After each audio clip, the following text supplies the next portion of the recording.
이게 성령으로 말미암은 영안을 열어주셔서 하나님이 그리스도 안에서 우리를 위하여 예비하신 정말 지극히 선하신 것을 놀라운 비밀을 볼 수 있도록 이 시간에 역사하여 주시옵소서. 우리 후대들 렘넌트를 위한 하나님의 놀라운 예비하심을 봄으로 말미암아 내 기도 제목이 되고 응답이 되도록 역사하여 주옵소서. 예수님의 이름으로 기도하옵나이다. 아멘. 사무엘상 3장 말씀입니다.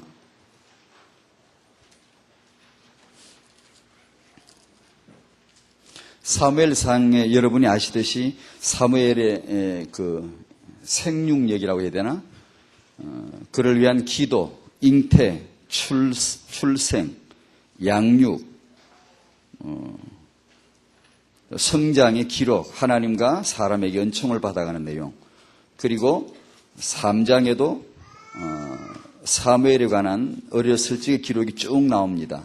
나오고 3장 19절부터 21절까지만 요약해서 읽어보겠습니다. 사무엘이 이렇게 자라나는 과정 중에 하나 기록인 것 같습니다. 3장 19절에서 21절 같이 읽습니다. 시작. 사무엘이 자라매 여호와께서 그와 함께 계셔서 그 말로 하나도 땅에 떨어지지 않게 하시니 단에서부터 브엘세바까지의 온 이스라엘이 사무엘은 여호와의 선지자로 세우심을 입은 줄을 알았더라. 여호와께서 실로에서 다시 나타나시되 여호와께서 실로에서 여호와의 말씀으로 사무엘에게 자기를 나타내시니 1절까지 읽읍시다. 사무엘의 말이 온 이스라엘에 전파되니라. 이스라엘은 나가서 블레셋 사람과 싸우려고 에베네셀 곁에 진치고 블레셋 사람은 아벨에게 진쳤더니 아멘. 이렇게까지 나와 있습니다.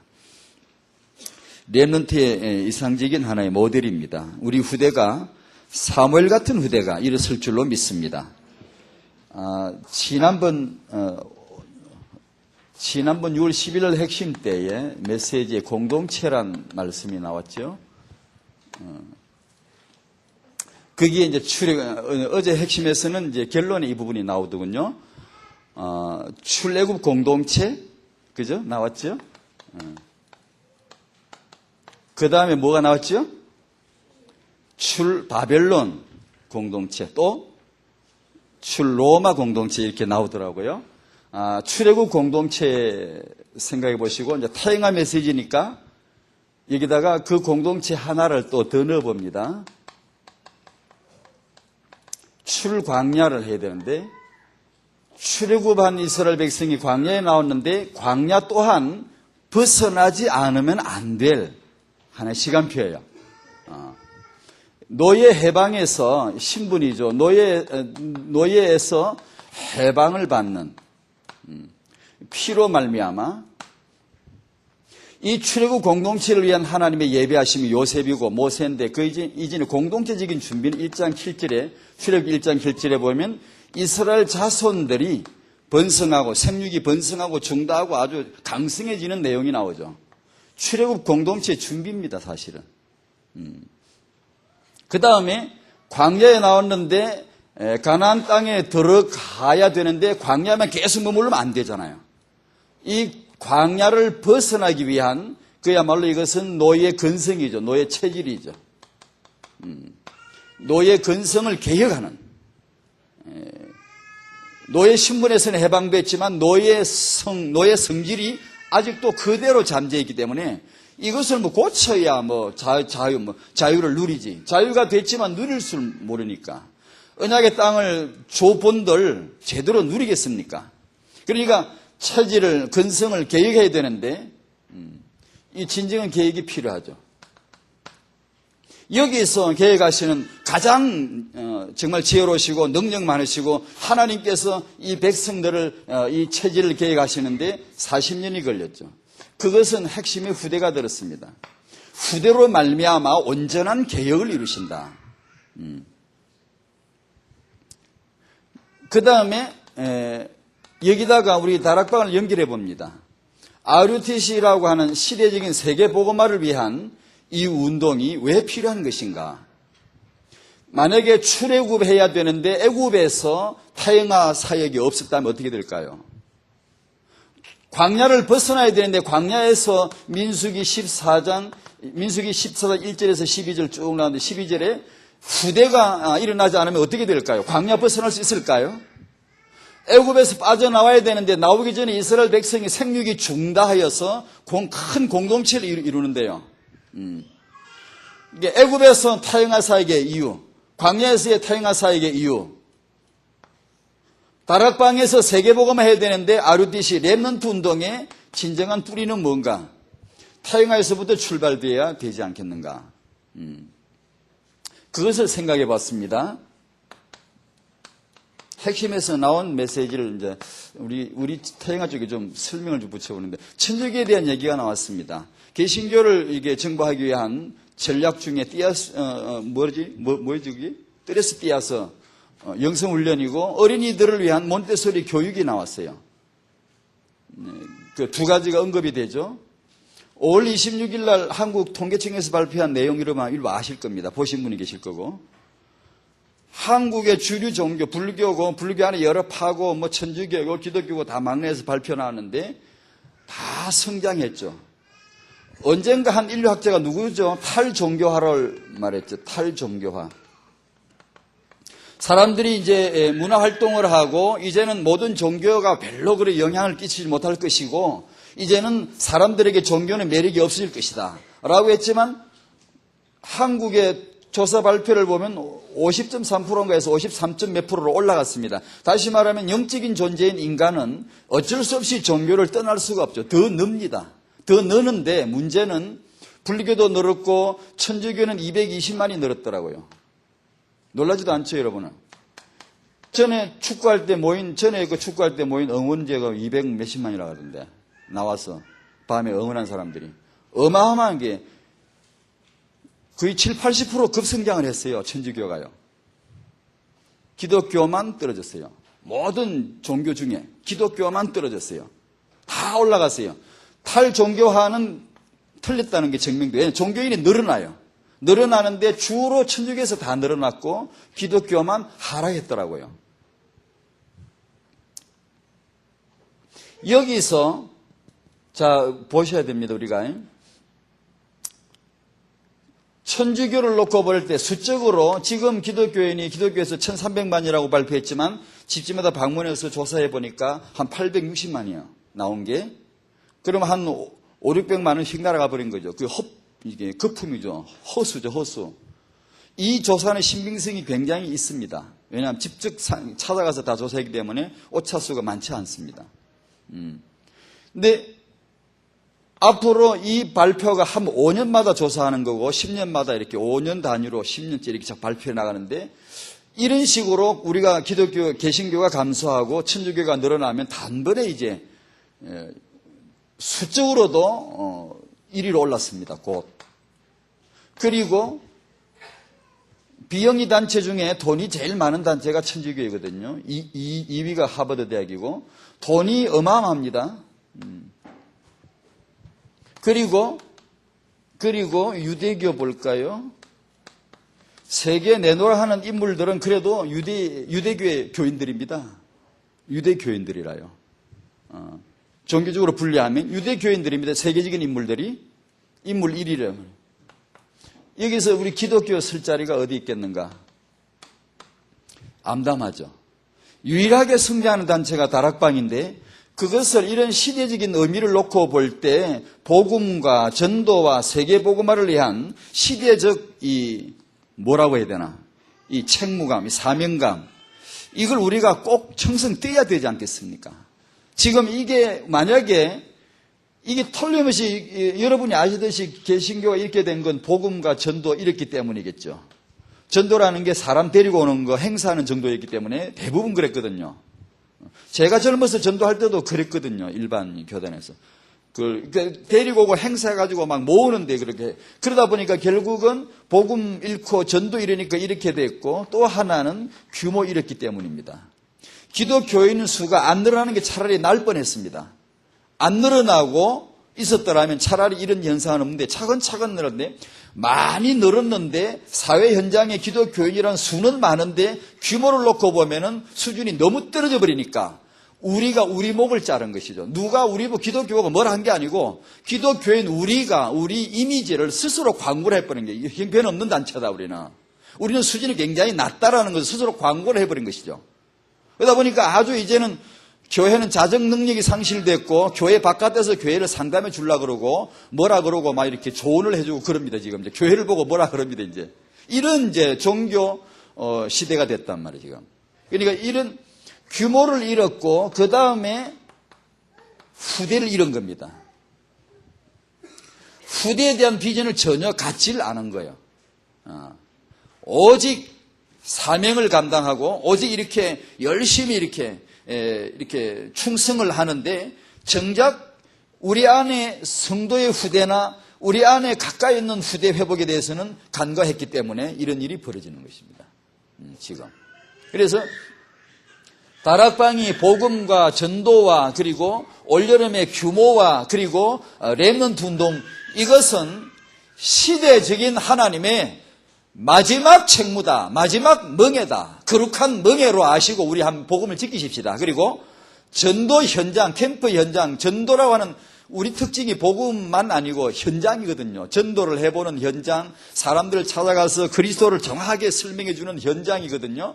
현장에서 증명되어진 복음, 그거거든요. 사실 이게 규모가 이게 왜 나오면 기독교인들 대부분 립 서비스를 하면 입만 살았고 규모가 없어져 버렸단 말이에요. 이거 정말 이제 이 시간표 우리도 지금 오고 있어요. 이거 봐야 되고요.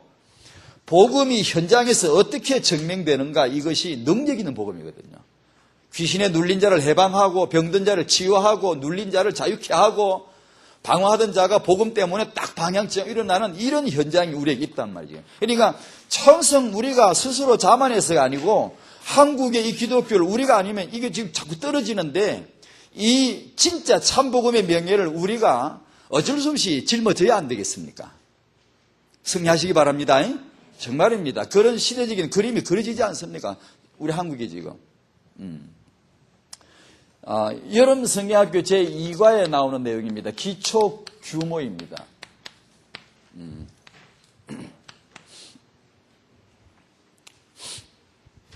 이 후대를 정말 기억하셔야 됩니다. 아수르 군사 18만 5천 명이 하룻밤에 다 몰살했죠. 그것을 본 언약의 백성들 얼마나 쾌지를 불렀겠어요. 그러나 조심해야 됩니다. 대역사 다음에 그래서 어쨌다는 겁니까? 이걸 잘 기억해야 됩니다. 그 놀라운 응답을 체험한 히스기야는 곧 타락합니다. 그 놀라운 응답을 체험한 이스라엘 후대들은 전부 다 멸망해버려요. 얼마 후에요? 다 멸망해요. 후대를 회복하지 않으면 아무리 엄청난 경험을 했어도, 엄청난 하나님의 능력을 경험했어도 우리 후대를 살려놓지 않으면 금방 멸망합니다. 금방. 역사가 그것을 여실히 보여주거든요. 그러니까 저희들이 이 RUTC 렘넌트 운동이라는 것은 단순한 청소년 운동이 아니라고 봐야 됩니다.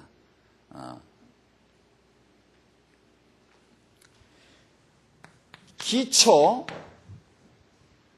이 세우는 일은 어떤 것보다 중요하다라고 말했어요. 그런데 실상 우리들 우리 현장을 보면 거의 이것을 무시합니다. 기초는 무시합니다.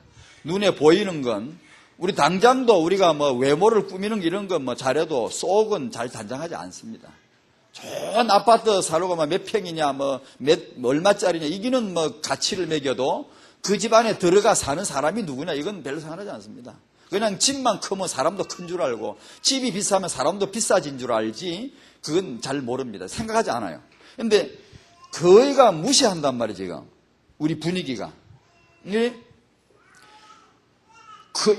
교재의 내용에 건물보다 기초가 중요하다.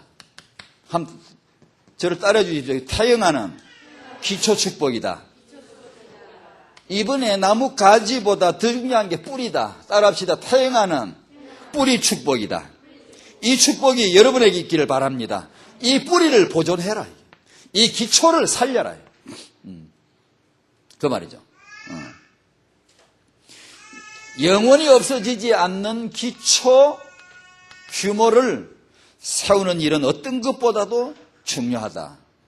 중요하다는 말 자체가 강습회 때 이목 사람도 그러셨지만 중요하다고 말을 할 수가 없을 정도로 이건 너무 중요하고 너무 상식이고 너무 합당하고 너무 이건 극명하게 이건 빨리 눈을 떼야 됩니다. 이건요. 근데 대부분 우리가 이걸 알지만 간과합니다. 소홀히 하고 내지는 무시해요. 보이는 것만, 건물에 보이는 것만 이렇게 하려고 그러지 그 진정한 기초를 그렇게 생각하지 않아요. 온 세상의 문제가 이게 기초 무시거든요. 그게 삼풍백화점 그래 무너지죠. 성수대교 왜 무너집니까? 기초를 무시하니까 그렇겠죠. 대강 그냥 보이는 것만. 시대적인 지도자들이 어디서 무너지죠? 커다란 그런 데 안 무너집니다. 아주 시시하게 여겼던 기초나 그런 규모에서 무너져 버립니다. 커다랑하고 꽉 넘어집니다. 건물 예전에 요즘은 많이 낮은 것 같아요. 예전에 건물 지으면은 막 이게 안에 보이지 않는 기초 철거는 뭐 다 빼먹고 막 썩은 거 몇 개가 세워놓고 상하수도 파이프 이런 것도 그냥 막 녹슨 거 싼 거 갖다 막 이래놓고 그걸 갖다 이제 잠재라 그래. 우리 인간으로 말하면 인성으로 말하면 잠재, 무의식. 이건 보이지 않아요. 보이지 않기 때문에 처음에 공사하는 자가 이렇게 덮어 넣어버리고 나중에는 매끈하게 도배를 하고 칠을 예쁘게 해놓으면은 이게 좋은 기라 이제. 안에는 그게 잠재에는 그 인간의 그 창세기 3장이 잠재 아닙니까? 그 속에 깊이 뭐가 있는지를 아무도 몰라요. 이게 도대체 왜 이렇게 세상이 문제가 있는지 그 뿌리를 아무도 모르잖아요. 그런데 성경만 그걸 밝혀놨는데 세상 모든 만사가 그래요.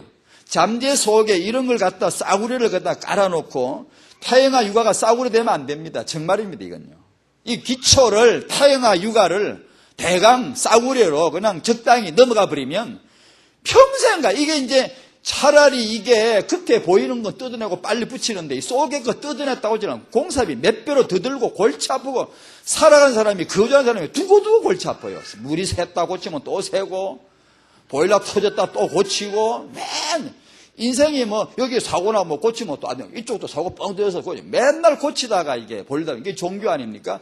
이게 생명은 복음이고 완전히 새로운 생명 하나 만들어버린 게 옆에다 이렇게 우리 안에 옛사람 말고 새사람을 잠재 무의식 속에 바로 그런 게 들어간단 말이에요. 그러니까 인간으로 놓고 보면 이것이 우리의 깊은 인성의 뿌리인데요. 영성이고 인성의 뿌리인데 이것을 참 생각하지 않으면 안 된단 말이에요. 지금 자 타영하는 기초다 이 부분을 좀 더 설명드려 볼게요. 타영하 사역은 가치 부가가 아니고 가치 창조다 그렇게 말을 붙여봅니다. 가치 부가란 말은 보다 전술적이고 이것은 보다 전략적입니다. 가치 부가란 말은 아시죠? 가치 고부가 가치 제품들. 한국의 첨단 제품이나 고부가 가치 제품들 최종 생산 라인이 한국에 있어가지고 아니면 한국 어떤 사업자가 다 외국에 공장을 지었어도 한국 사람이 최종 제품을 첨단 제품을 만들어서 팔아도 소득이 얼마 안 돼요. 왜 그런 거 아니? 이 제품이 나오기 위한 기초 기술이나 중간 단계 기술은 다른 사람이 가지고 있어요. 외국의 선진 경제국이 가지고 있어요. 그래서 그 사람들은 이 기술을 한국에 딱 팔고는 가만 앉아서 로열티를 받는데 그냥 떼돈은 거기서 다 버는 거예요. 우리는 현장에서 머리 삐두르고 열심히 하자. 잠 안 자고 이래야 우리가 먹고 산다 해가지고 열심히 쇠가 빠지기를 하는데 나중 벌이는 사실 적어요. 적고 진짜 그 로열티 받아 먹으면서 앉아가지고 그냥 솔솔 그냥 큰 돈은 다 가져간단 말이에요. 그러면 이 사람들이 로열티 받는 사람들이 겉보기는 슬슬 벌지만 진짜 슬슬 놀았느냐? 남이 안 볼 때, 남이 무시한 것. 대부분의 후진국 기업들이 손도 안 대고 무시하고 그거 가지고 뭐 그냥 뭐 어디에 갖다 쓰면 되지 뭐 이렇게 생각하고 투자하지 않을 때 이들은 조용한 깊은 연구실에 엄밀히 들어앉아가지고 계속 기초 연구를 하는 게 기초 기술을 만들어내는 거예요. 그럼 이것은 어딘가 팔리게 돼 있고 이거 돈벌이가 된다는 전략이에요. 그걸 갖다 전략이라 그러죠. 현장에 뛰두르고 땀 흘리고 이걸 전술적이라 그러고.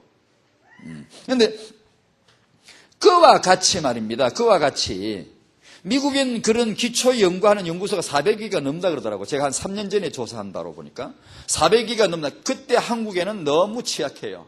안에 공부를 하는 대학을 가도요 당장 나오면 돈벌이 될까 취직될까 하지 기초과학이나 이런 거 잘 안 해요. 의사를 해도 뭐 외과 내과 당장 돈벌이 되는가 하지 뭐 세균 연구하고 앉아서 이런 거 뭐 나오면 밥도 얻어먹기 힘들어요. 근데 외국에서는 그게 그렇지 않아요. 아주 제대로 인정받고 연구를 많이 하니까요. 이제 한국도 많이 바뀐다 그래요.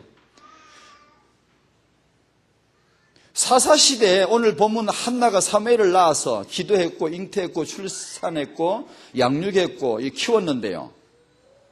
한나가 딱 잡고 있는 로열티가 사무엘입니다. 후대입니다, 바로. 그 시대를 그 사사시대 암울하죠. 지도자 타락했지, 국방 문제했지, 불에서 자꾸 찝적대지, 민심은 흉흉하지, 진짜 온 세상 답이 안 보이는 시대 아닙니까? 그 시대가. 어떻게 해결해야 됩니까?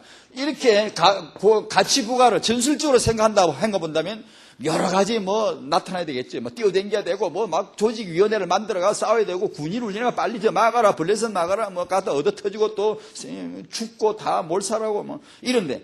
한나가 임신해가, 기도해가, 임신해가 애 젖먹이 앉아있을 때 이걸 누가 알아 먹었겠네. 이게 저 여자가 지금 하는 저게, 지금 저게 이 시대를, 시국을 살릴 하나님의 계획임을 누가 알았겠네요. 아무도 몰랐던 거예요.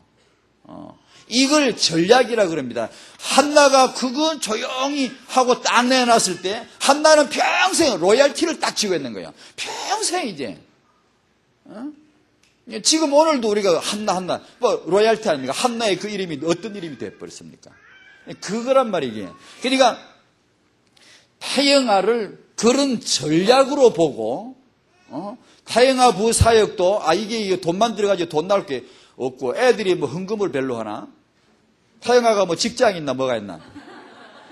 돈 나올 때는 없고, 돈 들어갈 때만 맨날 나오고, 이게. 이게 이거 누가 안 한다고 이건 세계보고만 안 하는 교회라고 누가 욕도 별로 안 하고, 이건 얼마다. 그러니까, 그러다 보니까 이게 잘 안 할 수도 있거든요. 안 하세요. 그래, 한국의 개신교가 그래서 이렇게 지금 떨어지는 거거든요. 후대를 못 살려요. 후대를. 요게벳이 그러고 보니까 그 시대에 정말 로열티를 가지고 있는 여자예요. 어떤 사람보다 이기는 자예요. 어떤 사람보다도 출애굽의 기여 공로자예요. 하나님이 공로패를 주셔야 되죠. 그죠? 그렇단 말이에요. 그러니까 창세기 3장 언급실 에다가 여기 이쪽 간판은 태영아 연구실. 응급실과 연구실 차이를 보죠. 응급실은 비명소리 나고 죽겠다, 아이고 죽겠다, 다리 잘라진다, 소독 부어라, 붕대 감아라, 피가 흐르고 그 현장이란 말이에요. 창세기 3장 현장에 가면 금방 급한데 오직 복음으로 들이붓고 복음으로 치유해야 되고 그런 현장인데 당연히 이 현장을 우리에게 맡겨주신 현장이니까 그럴 때 이쪽을 간과하지 말아야 된다. 신약을 개발하지 않고 당장 급하다고 응급실만 붙어 있으면 한계가 금방 와버려요. 한계가 있어요. 치료약이 안 나와요. 한계가 금방 부딪혀요. 맨날 그 붉은 약 들이부어가지고는 치료가 한계가 오거든요. 신약을 발견해야 되고 그것을 온 세계 특허를 내가 로열티를 받아 수출해야 되고 이런 걸 계속 연구실은 조용해요. 응급실은 비명소리고 연구실은 조용해. 떠들면 안 돼 이건요. 조용하게 차분하게 안 해도 티도 안 나고 몇 년 연구 돈만 들이가지 결과도 안 나올 수도 있어요. 10년 동안 연구비 몇 억원 들이냈더만 나오는 거 한 개도 없고. 그러니까 기업주들이 안 하려고 그래 이거요. 기초기술 하나 사서 쓰면 되지 이게 이제 계산이 잘못된 거예요. 이러다가 이제 후진국 못 면하는 거예요. 이제 기업 후진성을 못 면하는 거예요. 요즘 이제 대기업들은 이제 이 기초 투자 굉장히 하거든요. 실은 지금요. 그러니까 왜 그걸 알았거든요. 이제. 그러니까 응급실 이 현장 사역과 조용한 이 태영아 후대 사역을 같이 생각해야 된다는 거예요, 지금. 그게 우리의 렘넌트 비전이라. 이 렘넌트 이 아이들 돈만 들지 나오는 거 있습니까? 맨날 뭐라고 해봤자 까불다가 또 자빠지고 실수하고 넘어지고. 이 아이들은 실수할 특권이 있는 거예요. 그러니까 그걸 그냥 뭐라 그러면 안 돼. 그냥 내비둬야 돼요. 메시지 주고 훈련하고 계속 하면 되는 거거든요. 그러니까 이것이 바로 이러한 조용하면서도 가장 중요한 전략이 거기 들어있지 않냐 그 말입니다. 두 번째로 태영아 사역으로 가장 보물이 되는 우리 후대를 선점하자는 겁니다. 여기 말한 전략도 선점, 시간도 선점, 후대도 선점해야 되고 마귀보다 먼저, 왜냐 마귀가 이거 눈독 들이는 게 이건데 침 질질 흘리는 데가 이건데 어떻게 후대를 잡아먹나 이건데 어떻게 후대를 거머잡냐 이건데. 그러니까 이것을 선점하는 것이 태영아 사역이다. 세 번째는 이 기초는 태에서 시작이 된다. 태에서. 인간 창조가 어디서 시작되냐? 태아로 시작됩니다. 이사 48장 보면 패역한 자가 어디서 시작이 되죠? 태에서부터 패역하다고 했습니다. 이건 진짜 몰랐지. 종교가들도 몰라. 이건 윤리체계도 나오잖아요. 아니 인간이 패역을 하는데 태에서부터 패역하다는 말을 여러분 어디 본 적이 있습니까? 읽어본 적이 있습니까? 들어본 적이 있습니까? 성경이 이걸 밝히지 않습니까? 예레미야 1장 보면 하나님이 주의 종을 부르실 때 태어나기 전에 태 이전에 태에서 부르신다고. 메시아, 말씀이신 하나님이 인간으로 오시는 그 메시아도 태에서 출발합니다. 태아로 출발합니다. 말씀이신 그분이 육신으로 오시는 하나님이 육신으로 오실 때 태아로 출발하시다는 것을 이해하실 수 있습니까? 태에서 출발한다. 이게 정말 저는 이게 또 엉뚱한 생각이 뭐라도 만약에 이런 걸 랩런트를 알고 태영아를 아는 사람이 대통령이 됐으면 싶다 싶어요. 그러면 태영아 국을 하나 빨리 만들어야 돼요. 그 태영아 국장을 하나 세워가지고 태영아 장관을 세우든지 해가지고 나라의 이 후대 전략을 치밀하게 짜는 거예요. 지금도 다 짜는데 사실 모르고 오는 거예요. 그냥 모르고 이런 뿌리를 잘 모르고 원래 그런갑다 하고 그냥 이렇게 하긴 하는데 정말로 이 태영아에서부터 나라의 승부수를 구군을 거는 거예요. 구군을 걸어. 정말입니다. 이거 아무도 안 믿어. 여기 아무도 지금 안 믿으시는 거예요. 눈 보니까. 정말입니다. 나라 구군이 걸리는 거예요. 태아 강국을 만들면 여성들을 처녀들을 모아놓고 나라에서 교육기관을 만드는 거예요. 수료 교육기관을 만들어 놓고 졸업을 다 시켜야 돼. 졸업장을 들고 나가지 않으면 선도 못 봐. 이건. 선을 보러 나갈 때는 반드시 졸업장을 지참해야 돼요. 그래가지고 이 태를 강하게 만든 태아 강국이요 미래 강국입니다. 정말입니다 이거요. 이 부부들을 교육을 하고 청년들을 교육을 하고 대학생들 이 교육을 아무데도 안 하거든. 아무데도 안 합니다 이거. 전부 무시합니다. 다른 데는요 얼마나 많이 투자하는지 몰라요. 근데 여기는 투자하지 않아요. 그러니까 당장에 맨날 핵심에서도 메시지 듣듯이 당장에 미국이 우리가 다른 점이 없는 거. 선진국이 뭐죠? 애 키울 줄 아는 데가 선진국 아닙니까? 딱 한마디로 말하면 후진국이 왜 그래? 애를 키울 줄 몰라요. 미국의 좋은 학교들은 왜 애를 키울 줄 안다고? 애를 가르칠 줄 안다고요. 그러니까 인물을 만들잖아요. 자, 두 번째 기초가 이리 중요하다. 나실인 창조도 어디서 출발되죠? 태아입니다. 태에서 출발합니다. 네피림 창조도 이 태에서 시작합니다. 두 번째, 자, 렘넌트 운동 뿌리는 뭘까요? 태영아입니다. 태영아. 태영아의 뿌리는 뭘까요? 부모입니다. 부모. 이런 성경학교 교재가 이 영적인 진리 1번에 말하고 2번에 부모, 3번에 교사 똑같이 나옵니다. 그런데 이 뿌리가 부모란 말입니다. 뿌리. 그러니까 아까 여기 태라고 말씀드린 걸 다시 한번 설명드리면 하나님이 메시아를 보내시는데 뭘 작업하시죠? 아브라함과 다윗의 자손. 그 뭐죠? 하나님이 메시아를 보내려고 아브라함을 보존하는 거예요. 다윗을 이게 뿌리입니다. 뿌리. 이사야 11장에 보면 다윗의 뿌리에서 한 가지가 났다. 다윗의 뿌리에서 한 싹이 났다. 그분이 메시아입니다. 뿌리. 하나님이 메시아를 보내시려 하실 때 우리는 뭐 메시아 하나님은 그게 아니라 뿌리를 만드는 겁니다. 그게 아브라함 가문이고 다윗의 지파입니다. 그렇잖아요. 그 다윗의 뿌리에서 한 싹이 났다. 그분이 메시아거든요. 그러니까 부모가 바로 뿌리가 된단 말이죠. 이 부모는 뭘 해야 되느냐? 이 기초적 규모를 갖추는 일에 삶을 투자하라는 거예요. 그런데 문제는 뭐냐? 투자 안 해. 안 해요. 저희 집 애도 피아노 전공하는 애가 하나 있는데요. 걔가 지금까지 그거 피아노 띵띵띵 뜨는 거 나도 띵띵 이런 거 소리나 띵띵 칠 수 있어요. 조금 칠 수가 있더만 지가 치니까. 내가 치는 건 조금 질서가 없긴 없어도 그거 하나 배우는데 돈이 얼마가 들어 지금까지. 돈이. 자기 전공이나 전문을 갖기 위해서 돈을 얼마를 쓰는데 부부 준비 10,000원짜리 하나 쓴 것 없는 사람이 한둘인 줄 아십니까? 지금 10,000원짜리 제가 이거 조사하고 하는 말입니다. 내가 이 후대를 낳아 키우는 일에 정말 뭐가 어떤 가치가 있고 어떤 비전이 있는지 하다못해 육아서적 한 권 읽고 아기를 낳아 키운 한 권 안 읽고 나서 키운 아줌마들이 몇인 줄 압니까? 전 이거 내 초창기 조사할 때 조사해봤어요. 소름 끼칠 사각지대입니다. 부모들 준비 안 해요. 투자 안 해요. 딴 건요. 얼마나 투자 안 해요. 화장품가 얼마 듭니까 여러분? 화장품. 옷 하나 돈이 얼마입니까? 그런데 애 나 키우는 일에 돈 얼마 썼냐고요. 투자 안 하거든. 지독하게 안 하거든. 소름이 끼칩니다. 소름이 끼쳐 이걸 빨리 문화를 바꿔줘야 돼 우리가요.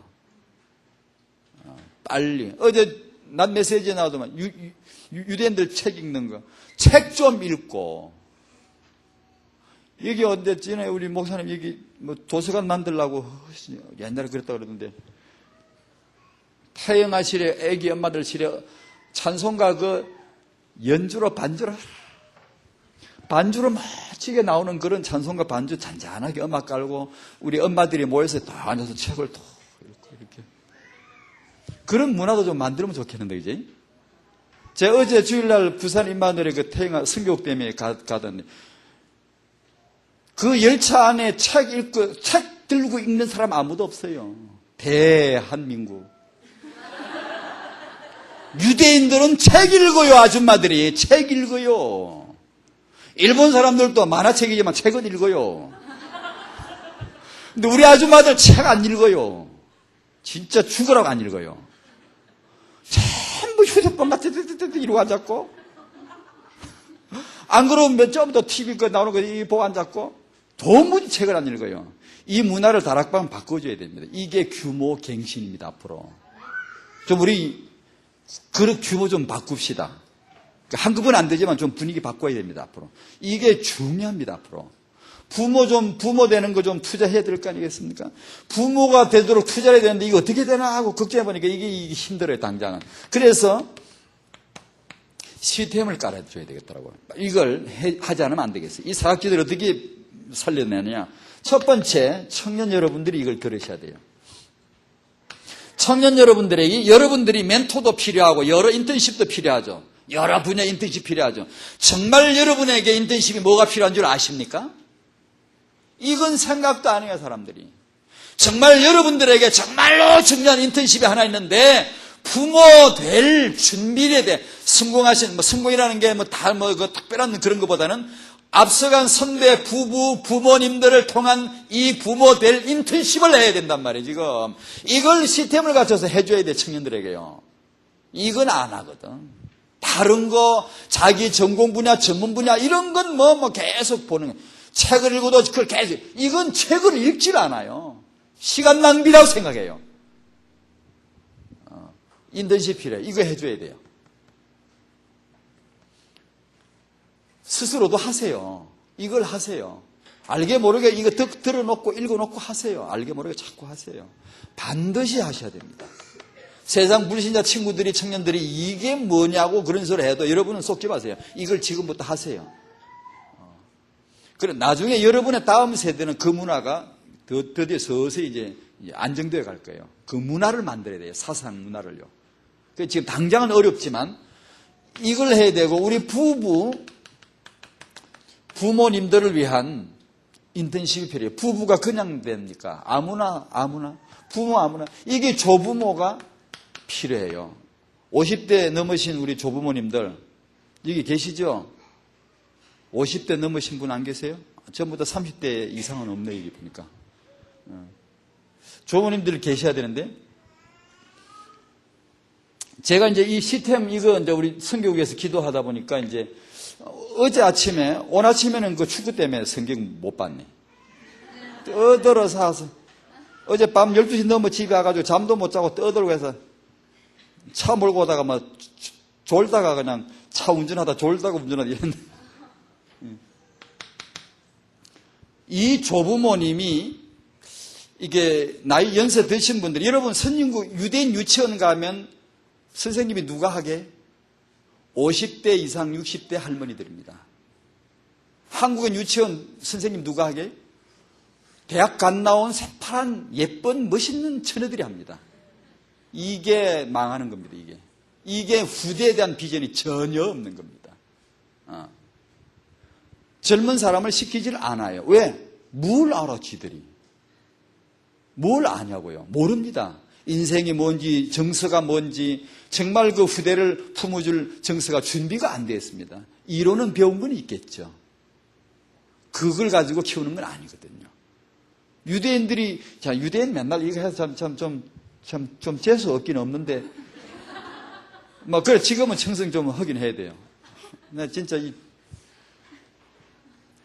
유대인들이 애는 잘 키우니까, 뭐, 지금 어쩌고, 그러니까, 걔들이, 그 사람들이 어떻게 하는가를 보는 것은 일단 공부하는 데 도움이 돼요.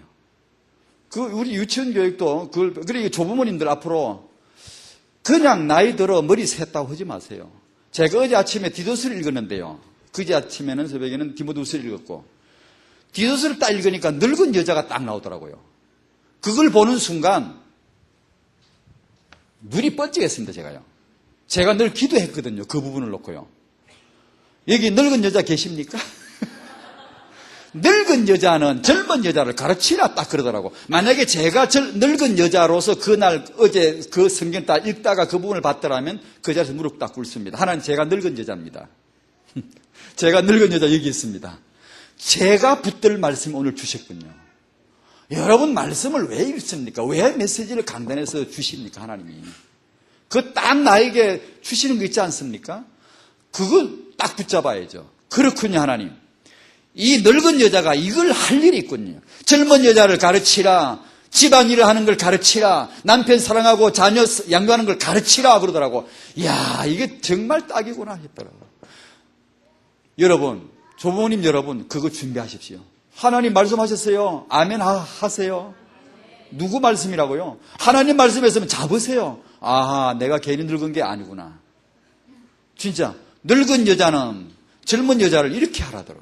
야, 이거 좀 기가 막히게. 그러니까 제가 이제 안 그래도 참 제가 기가 막힌 일이 많아요. 제가 그 읽기 전에 그 토요일 날 이 말씀 읽기 전에 제가 머릿속에 뭘 생각했는데, 내가 어떤 조부모 한 사람을 생각했어요. 아, 이분에게 오늘 만나면은 앞으로 이러한 사역이 있을 테니까 이걸 준비하십시오.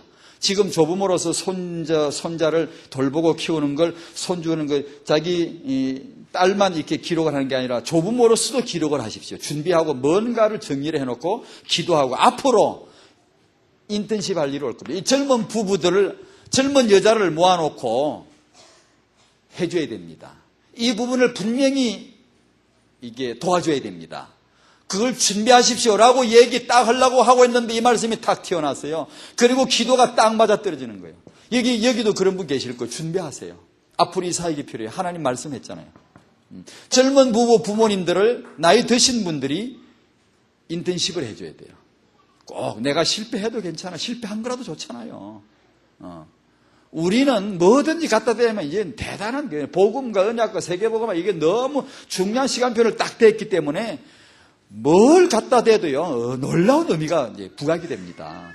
조부모님들, 이 필요합니다, 지금. 선교국에서는 이건 부모 교육 프로그램을 만들라 그러셔서 우리가 이제 이걸 만들겠습니다. 차근차근히.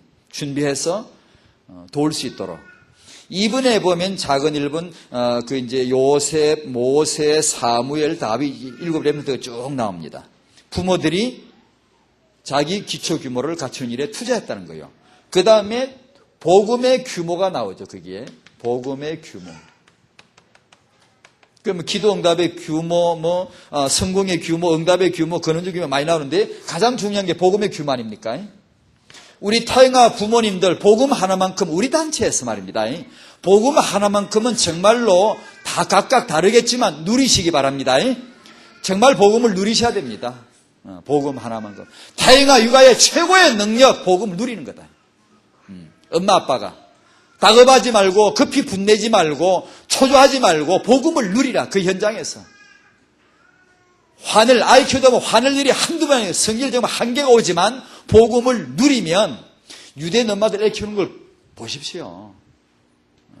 복음도 없는 아줌마들이 어떻게 하는지. 그러니까 우리가 이 복음을 제가 시골 가서 이게 얼마 전에 모일 일이 있어 갔습니다. 미나리 좀 비워오라 그래요. 다 바쁜데 제가 비워오죠. 제가 가서 미나리를 비워왔습니다. 어떻게 비웠냐. 낫을 가지고 대를 착착 쳐버리고 위에 잎사귀만 싹 모아가지고 왔네. 와서 딱 갖다는 이랬는데 미나리 비웠습니다 하고 갖다 놓으니까 어른들이 보시더니 나보고는 말 않고 옆 사람 보고 이거 다 내 비리라 그러더라고. 왜요? 미나리는 대를 먹는데 잎사귀만 가져왔다는 거예요. 너 그 미나리 대 먹는 거 그거 아세요? 난 그때 알았거든요. 그러고 보니까 내가 해물탕 끓여 먹을 때 미나리 대를 넣던 게 생각이 나더라고. 그래 이제 내비리라 하니까 딱 생각이 창세기 4장에 카인 생각이 나. 카인 생각이. 카인이 자기 딴엔 맞았지, 옳았지. 막 열심히 했는데 하나님 보더니 다 내비리라. 아니 우리 인생이 지는 맞아 옳아요. 열심히 살아서 뭔가 옳아 자기는 옳은데 나중에 하나님 보고 다 내비리라 그래 다. 잎사귀 말고 대. 종교 아니고 복음이라야 된다. 복음만이 정답이고 하나님이 복음만을 보신다. 복음의 규모. 여기서 나오는 규모. 이걸 우리 부모님들이 누리실 수 있도록. 우리 단체에서는 이거 안 하면 진짜로 이단입니다. 우리 단체에서 복음이 뭐다 이거 못 누리면 진짜 이단입니다. 이거. 지난번에 일가에서 태영아 부모 영적인 규모 나오는데 중요한 단어가 통로였죠. 통로. 부모는 통로다. 그랬죠. 참 이게 부모만 통로예요. 예수만 그리스도 시대시 부모만 통로예요. 이 말은 알면은 너무 다행이에요. 왜냐? 부모만 잘하면 후대는 살아나니까. 모르면 너무 불행해요. 왜냐하면 후대 망하기 딱이니까. 이거 딱 멸망하기 딱 맞으니까 이거. 부모이 모르면. 그러니까 하나님 오늘 사무엘을 세우시죠. 사무엘을 세우시는 게 하나님의 그분의 이면에 그분의 뒤에 계획이란 말이에요. 그러니까 그 전에 이제 한나의 기도를 주목하시는 거죠. 부모를 주목하시는 거죠. 부모, 통로를. 하나님이 태영아 사무엘을 찾아가실 때 누구를 통로 삼았죠? 어머니 한나였단 말입니다. 통로. 마귀가 창세기 3장 가지고 후대들 찾아갈 때 어디를 통해? 이게 바로 부모를 통로 삼단 말이에요. 선대 오늘 다락방 1세들이 잡은 복음과 이 비전이 후대에게 전달이 돼야 되는데 통로가 부모입니다. 부모를 통하여서만 전달됩니다. 그러니까 태영아 시기는 여러분이 아시듯이 절대라 절대. 절대 믿습니다. 절대 사랑합니다. 절대로 수용합니다. 지금 저는 뭘 말을 들으면 다 절대로 안 믿습니다. 절대로 믿으면 이제 속죠. 사기당하죠. 들어보고 분별을 해야 되죠. 그걸 걸러내고 이렇게. 그러나 타영아 때는 엄마가 목탁을 두드리면 저 목탁이 진리라. 절대로 진리라. 그게 그냥 옳은 거라. 엄마가 예수는 그리스도 그러면 그게 진리고. 그러니까 무조건 다 믿습니다. 받아들입니다. 그것이 태영아의 가능성이고 위험성이죠. 그 시기에 부모 통로를 통하여 태영아에게 모든 게 들어간다. 무의식이고 잠재라서 사람들이 예사로 여긴다. 안 보이니까. 보이는 데만 매끈하게 하면 되는 줄 우리는 알고 있지만 사실상 그 사람의 캐릭터는 여기서 나오거든. 알게 모르게 무슨 결정할 때 여기서 나오거든. 이건 심리학자나 다 동의하는 바입니다. 뇌과학자들이나 이거. 사람이 뭘 결정할 때 이게 더 크게 역사한다. 의식보다는 무의식 세계에서. 이게 더 작용한다 그러잖아요. 태영아 시기가 바로 그와 같은 것이다. 세 번째로 교사입니다. 교회와 교사. 교사를 통해 기초 규모를 확립할 수 있는 마지막 기회입니다. 근데 지난번에 말씀드린 대로 사실은 이게 준비가 안 돼 있거든. 교회도 교사도. 이게 사무엘의 기초 확립, 다윗의 기초 확립, 엘리사의 기초 확립, 디모데의 기초 확립, 생각, 행동, 습관, 운명. 그 생각, 행동, 습관, 운명 제일 맨 앞에다가 복음을 딱 붙여보십시오. 어마어마하게 달라져 버립니다. 복음 생각을 하면 복음 행동이 나오고 복음 습관이 이루어질 것이고 복음적인 운명으로 결론을 내게 돼요. 어마어마하죠. 이걸 만드는 거란 말입니다. 지금 우리 부모가. 교회 우리 태영아부 사역이. 자부심, 자존감, 자긍심. 근데 애기 보고 뭐 자부심 가져라 뭐 그런 거 이게 가르쳐서 되는 건 아니죠. 저는 가르칠 자격은 없지만 이제 그건 제가 그걸 배우고 그렇게 실행하고 싶은 의도는 이제 충분합니다. 육아는 하는 게 아니죠. 되어지는, 저절로 되어지는 육아. 그걸 규모라 그럽니다. 올여름부터 우리 엄마, 아빠, 규모 이거 깊이 묵상해야 됩니다. 규모. 올여름 주제, 규모 이거. 너는 대단한 아이야. 그런다고 대단한 아이가 되는 거. 말도 능력이 있지만 그 말이 나올 수밖에 없는 규모. 이걸 만드셔야 됩니다, 지금. 그 올여름에 그거 응답 받으라는 겁니다, 지금. 우리는 애들, 예를 들면 애들을 모아놓고 가정예배를 하도 우리는 보통 어떻게 하죠?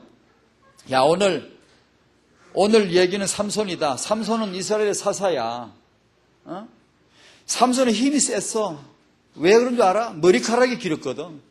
근데 어느 날 삼손이 힘이 다 빠졌어. 왜 그런 줄 알아? 여자한테 쏙껴서 머리를 깎였거든. 그래서 다 한 거야. 너희들 다 커서 이성교제 할 때 불린자고 하면 안 되는 거야. 알았지? 아멘 해봐. 아멘. 그리고 이제 가정예배 끝납니다. 일방적인 메시지죠. 유대인 아버지들은 어떻게 할 거예요? 아버지가 합니다. 반드시 유대인들은. 아버지가. 이 율법의 토라는요, 여자는 손도 못 대게 돼 있어요, 또. 아버지가 다 해요, 또. 아버지가 해야 돼. 어떻게 하죠? 우리 가정예배는 모아놓고 딱 이렇게 눈 똑바로 떠봐, 앉아봐, 이렇게 이러면 유대인은 안 그래요. 무릎에다 아기를 딱 앉히고 합니다. 얘야, 너 지난주 유치원에서 뭐 배웠지? 이게 랍비 코헨이라는 사람이 그 책에서 읽은 겁니다. 코헨이라는 랍비가 있어요. 아론의 후손으로도 존경받는 랍비인데 4살짜리 아들을 가르치는 내용. 아들을 딱 앉히고는 지난주 배운 내용이에요. 유치원에서. 뭐 배웠지? 삼손. 4살짜리 아들에게 하는 말입니다. 삼손이 누구지? 이스라엘의 사사지. 그런단 말이에요. 삼손은 힘이 셌다. 억수로 셌는데 왜 셌지? 머리털이 길었거든. 애가 그런단 말이에요. 근데 어느 날 삼손이 힘이 다 빠져버렸어. 왜 그랬을까? 여자한테 머리 깎여서 그래. 그런단 말이에요. 그럼 너는 앞으로 어떻게 할래? 나 이방 여자하고는 절대 안 사귈 거야. 아이고, 내 이쁜 내 자식, 내 아들 참 착하지. 이런단 말이에요. 그러고 예배 끝내요. 한 30분간 그렇게 해요. 뭐가 다르죠? 귀납적 대화입니다, 그게. 귀납적이라고 하죠. 이제 귀납 질문을 하면서 대화를 하는 게 나이의 수준에 맞춰서. 우리는 어떻게 대화가 아니고 일방적으로 그냥 하고 끝내버리는데 집에서만큼은 이걸 꼭 배우셔야 돼요. 귀납적인 질문을 나의 수준에 맞게 질문을 하는 거예요. 아이로 하여금 진리에 대하여 생각해 보게 하고 자기 말로 말하게 만드는 거예요. 자꾸 모든 대화를. 그렇게 하면 유대인들은 토론하거나 논쟁을 벌리거나 이게 뛰어나거든요. 왜냐하면 어릴 때부터 계속 그런 식으로 했기 때문에. 지들끼리도 계속 탈무드 논쟁을 시켜요. 랍비하고 앞에 앉아서 계속 토론을 하고요. 이러니까 영성, 인성, 지성이 막 다 들어가 버려요, 아이들에게요. 어릴 때부터 그렇게 하니까. 근데 이게 그게 규모란 말입니다. 우리가 부모님 규모를 이렇게 갖춰 놓으면 데워지는 거죠. 데워지는 거, 육아는. 근데 그걸 우리가 배우잔 말이에요. 태영아 교사의 헌신, 이 부분에 대해서 좀 말씀드려 볼게요. 첫 번째, 이는 태영아 교사 문제인데 이 부분을 좀 언급하고 싶어요. 태영아 교사의 응답, 다른 교사도 그렇습니다만 자기 후대에 대한 응답을 목표를 꼭 삼으셔야 됩니다. 꼭 삼으셔야 돼요. 사역 이전에 그러다 해서 사역은 내가 내 이거 다 해놓고 사역, 그렇게도 생각하지 마십시오. 다만 중요하다는 것을 여겨 두셔야 됩니다. 예, 지금까지 기독교의 전사 제 나름대로 조사한 바로요. 이게 왜 안 되죠, 후대가요? 전부 당대에서 자기 사역 위주로 해요. 자기 삼익 위주로 해요. 그래서 내가 내 자신으로 신방에 남은 열심히 가르치는데 내 집은 피곤해가지고 애들이 어릴 적에 아빠 왔어, 아빠 좀 놀라고 하면 아, 나 피곤해, 엄마하고 놀아. 아니면 할매한테 가, 할매한테. 아니면 TV 켜주고 애기 뭐 은하철도 999 하니까 우리 애들 어릴 적에 그거 나오더라고. 그러니까 TV 틀어놓으면 애들이 은하철도 999 보고 앉았거든. 열심히 일하고 피곤하니까. 근데 유대인 아빠들은 랍빅은 엄청난 사역자가 절대 안 그러거든. 어떤 손님이 와도 지금 아이들하고 30분씩 하더라고. 그 사람들 30분이 4살짜리 30분 하고 그 다음에 보내고 6살짜리 애들도 또 30분 하고 아빠가 꼭 하게 돼. 꼭꼭 하게. 이게 규모거든요. 근데 다른 손님이 와 있어도 중요한 손님이 와 있어도 우리 같으면 오늘 손님 오셨으니까 너들 저가 있어. 그러죠. 유대는 절대 안 그럽니다. 후대가 제일 1번이에요. 자기 집 아이들 절대 안 뺍니다. 딱 자기 집 아이 할 거 제일 우선적으로 하고 아무리 중요한 손님 가든지 말든지 뭐 그건 뭐 지하로 할 일이고 손님이 아무리 중요해도 절대 자기 할 일은 제끼지 않는데 우리는 어떻게 하죠? 제껴버립니다. 애들은 제가 있으라 오늘 중요한 손님 오셨으니까 이러거든요. 그러니까 그게 알게 모르게 배워버렸어 우리는요. 그러니까 후대에 대한 비전을 갖지 않고 후대 육아에 대한 규모를 갖지 않기 때문에 우리 후대 육아 가정에서 어떻게 하는데 이게 규모가 습관 안 되기 때문에 쉽게 흔들려버리고 타협해버리고 차선으로 밀어내버린단 말이에요. 이걸 꼭 아셔야 된다는 얘기. 그 다음에 두 번째 교사의 기초는 복음과 규모입니다. 정말입니다. 이거 잘 보셔야 됩니다. 규모 없이 복음만 자꾸 강조하면 요거도 먹습니다. 좀 돈 사람 취급받을 수 있어요. 너무 좀 심하게 뭐라 그러면. 그러니까 복음 안에서 규모를 우리가 2달이서 걷듯이 제가 무릎 수술하고 못 걸었어요. 한 달이면요. 복음이 없으면 진짜 영원히 못 걸어요. 규모가 없으면 정말 한 다리가 내 2다리가 있어야 온전히 걷듯이요. 이 2다리는 정말 필요합니다. 여러분이 이 부분을 기도를 한번 하고 성경을 보거나 메시지를 한번 딱 들어보십시오. 정확하게 하나님이 메시지를 이걸 주십니다. 정확하게 주십니다. 이거 진짜 놀랄 정도로 이게 하나님의 관심입니다. 근데 우리는 이걸 많이 소홀히 해요. 아니면 종교적으로 다룬다든가. 그러니까 이 부분을 교사들은 깊이 보셔야 됩니다. 이게 보여야 돼요. 복음과 규모. 이게 뭔가 그림이 나와야 돼요. 그 다음에 교사의 메시지. 메시지 받을 줄 알아야 돼, 일단요. 그리고 그것을 충분히 내 응답, 내 현장으로 숙성된 내 메시지가 나올 수 있도록 교사들은 해 주셔야 돼요. 여러분 교재 이런 게 나오면 대강 생각하면 안 돼요. 가지고 다녀요. 직장인은 가지고 한번 읽고 딱 책 서랍 넣어버리면 돼요. 점심시간에 한번 읽고 딱 넣고요. 뭐 공부 안 해도 돼요. 그냥 짝 읽고 넣고 그냥 짝 읽고 넣고 수시로 전체로 해서 한번 짝 읽고 딱 그냥 접어 넣고요. 그렇게 해서 마음에 딱 품어야 돼요. 품고 잉태하듯이 품고 기도하면요 나중에 메시지가 떠올라요. 그리고 내 응답, 내 현장과 연결해. 그리고서 나서 메시지 들어보세요. 강단 메시지. 여러분이 그러고 성경 읽어보세요. 탁탁탁탁 붙어요. 이가 묵상하는 이 주제를 드러나게 해줄 여러 가지 진리들이요 줄을 쫙 씁니다. 이렇게 딱딱딱 나타나요. 그러면 본래 유목사님이 하시지 않았던 내용이지만 나를 통과해서 나올 때 그분의 메시지 의미를 더 부각시킬 수 있는 전문 교사들의 메시지가 나오는 거예요. 그분의 메시지를 그대로 앵무새처럼 따라한다고 해서 다락방 메시지 아니에요. 그런 메시지도 그거 아니에요. 그건 은혜가 되는 게 아니에요. 내 응답과 내 현장을 통과하면서 이 주 메시지를 놓치지 않고 그걸 나타낼 수 있는 그 교사가 되어야 돼요. 여러분의 강단 목사님 메시지를 받으면 각 파트에 전부 이게 들어가야 돼요. 어떻게? 교사가 그걸 품어야 돼요.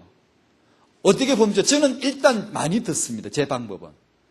테이프를 많이 듣습니다. 많이 들으면 분명히 다릅니다. 5번 들을 때하고 10번 들을 때 완전히 다릅니다. 저는 그걸 알기 때문에 계속 듣습니다. 이 메시지다 싶으면 그건 절대 심지어 어떻게 하느냐, 이 메시지는 정말 중요하다 싶으면 하나 더 사놓습니다. 지금 저희 집에는 이게 듣다 늘어지면 안 되니까 하나 미리 더 사놓습니다. 제 습관은. 그래서 그 메시지 다음에 복사용으로도 필요하니까 그렇게 저는 메시지를 반복에 많이 들으면 뻥 뚫립니다. 이게 내 나름대로 막 다 뚫다는 게 아니고, 아 그렇구나, 그렇지. 그러면은 그것을 이제 묵상하고 내가 내 현장과 교회 내 현장과 내 응답 이런 것들이 이제 붙어 나오면서 마음에 이제 메시지가 품어지는 거예요. 그것을 말할 수 있는 교사가 되었으면 좋겠다. 다만 전문 지식 이건 아닙니다. 자기 경험, 자기 전문 실력 이거 가지고 전문사회 한다 생각하면 큰일 납니다. 그래 그대로 옮긴다고 그것도 아닙니다. 그대로 그냥 앵무새로 옮긴다고 되는 것만도 아닙니다. 자기 그러니까 우리 용광로가 아니고 샐러드란 말 잘 이해하시죠? 하나님 우리를 다 녹여가지고 다 그냥 하나로 만드는 게 아니에요. 그런 원네스가 아니에요. 토마토는 토마토, 양배추는 양배추, 시금치 다 각각이지만 한 그 샐러드로서 이게 맛을 버물러서 각각 자기 개성이 있지만 맛을 내잖아요. 하나로 내죠. 그와 같은 게 돼야 돼요. 내 맛을 내야 돼요. 제 메시지는 제 메시지예요. 그러나 이것은 다락방의 유목사님 메시지를 듣고 그것을 따라가려고 이 메시지를 어떻게 내가 우리 태영아 부모님들에게 전할까 늘 그걸 생각하니까 제가 어떤 말을 하든 그쪽으로 가게 돼 있단 말이에요. 그쪽으로만 말을 하게 돼 있단 말이에요. 그러나 내 말을 분명히 하는데도 그런 교사가 되어야 되겠죠.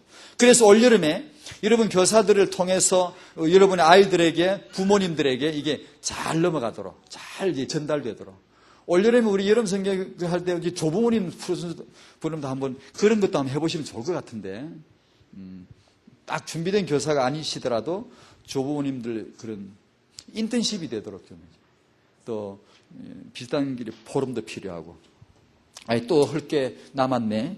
다 한 줄 알았더니 태영아 부모의 확신 첫 번째 자 여러분의 후대가 축복받을 줄 믿습니다. 왜 그렇죠? 여러분이 똑똑해서? 아니고 우리 하나님의 예비하심입니다. 이것을 발견하는 것을 비전이라 그럽니다. 그 다음에 규모입니다. 규모는 왜 필요하죠? 가장 중요한 게 육아와 교육입니다. 아니 규모, 육아, 교육 이거 참 배우기 까다로운데 힘든데 어떻게 하지?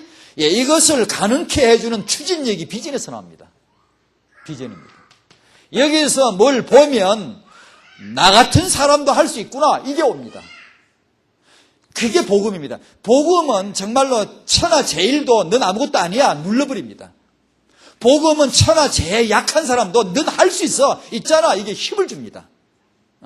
그러니까 아무리 똑똑한 사람도 복음 앞에는 배설물처럼 취급당해버려. 넌 아무것도 아니야. 죄인이지 않냐 말이에요. 그러나 정말 내가 뭘 하지요 하나님? 복음은 우리를 그렇게 하잖아요. 넌 할 수 있어. 여러분 이게 영적인 은혜라는 게 그런 겁니다. 비전을 후대 내 자식이 축복받을 수 있다. 왜? 하나님이 예배하셨다. 이 비전을 보시기 바랍니다. 그러면 당장의 육아에 당장 응답 옵니다. 힘이 온다고요. 이 선한 걸 분별할 수 있는 눈을 주신다고요. 엄마로서 야 그렇구나. 이런 공부가 된다니까. 규모 육아 이게 공부가 된다니까요. 부모에게. 힘이 온다고요. 그러니까 이 두 가지를 부모님들, 태영아 부모님들의 확신으로 붙드시고 이 육아의 핵심은 골로새 2장 7절 잘 아시죠? 그 안에 뿌리를 박아라. 예수입니다. 예수. 육아가 뭐죠? 그 안에 뿌리 박는 거죠. 태영아가 뭐죠? 그 잠재 시기에 예수 안에 뿌리 박게 하는 것이죠. 이건 줄 알고 우리가 부모님들이 기도하시면 올여름에 특히 규모 큰 축복이 있을 것이고 우리 후대들 렘넌트의 축복이 회복될 줄로 믿습니다. 기도하겠습니다. 하나님 감사드립니다. 하나님이 렘넌트 운동을 일으키실 것을 믿습니다. 언약 잡은 성도들의 후대가 회복되고 일어서게 하실 줄 믿습니다. 더 큰 일이 앞으로 오고 더 큰 계획이 이루어지고 더 큰 후대들이 일어나고 갑절의 영감이 더 부어지고 더 큰 축복의 역사가 교회 안에 우리 다락방 안에 일어날 줄 믿습니다. 태영아 부모님들 올여름 성야기를 통하여 가장 큰 은혜와 축복받는 시간이 되게 하여 주시옵시고 그 비전을 그 규모를 갖추는 시간들이 되게 하여 주옵소서. 예수님 이름으로 기도하옵나이다. 아멘.